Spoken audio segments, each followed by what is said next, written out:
I wrote a couple paragraphs of just rambling, and I wasn't going to read it, but I think I will. There's a poem that follows, but that's not, thanks for the mics. I appreciate that. It's nice. If you don't mind, I'm going to adjust it real quick, since you appreciate it. Always thank people. My life would have disappointed Wendell Berry. My ancestors left their homes in Europe more than 120 years ago. My grandmothers escaped Oklahoma and Missouri in the 1920s. One of them did to Charleston in our living room when I was in college, not the one I would have expected. She's the pastor's wife. She did not believe in dancing or playing cards or mixed bathing or going to the movie theater.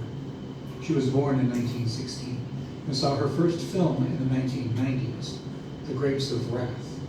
She cried all the way through. I cried through Hannah Coulter, and I don't know why. My people are not from farms.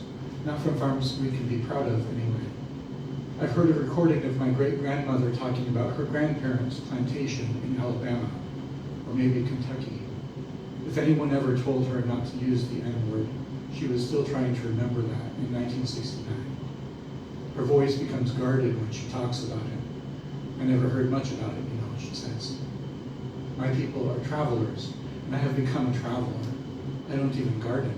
I can't remember if I've ever eaten a thing that I have planted. Hannah Coulter didn't make me want to be a farmer, but it made me wish I had been one. I don't even garden. I can't remember, okay, sorry. I hate to write, but I love having written.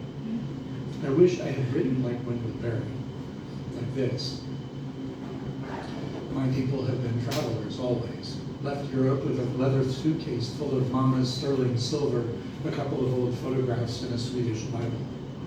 Immigrants, all of them, with thick accents and odd customs.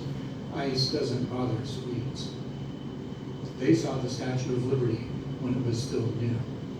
They were poor and huddled, just like in the movies. There are only two places I am known as anyone's grandson. A church where a few old women still call me Danny. They're the ones that changed my diapers. The other is a retirement center not too far from Disneyland, and much like it too, if you're 55 or older. My great uncle Rudy was a drinker and a gambler. He could spend a night at Marty and Anna Mae's when he was coming off a bender. They didn't have to hide the liquor. They were Baptists. But they hid the sterling silver.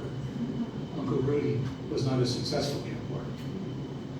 Anna Mae was a gardener, my grandmother. She tested seeds for the Burt B. Seed Company. When a beautiful volunteer plant grew in the corner of the garden, she potted it and took it to church to give to a friend. She didn't know it was a sativa indica hybrid called Acapulco Gold. Their house in Long Beach was the closest to a homestead we ever had. When they sold it in 1994 and moved into old folks Disneyland, my grandfather unbolted his old vise from the workbench, and we became rootless again.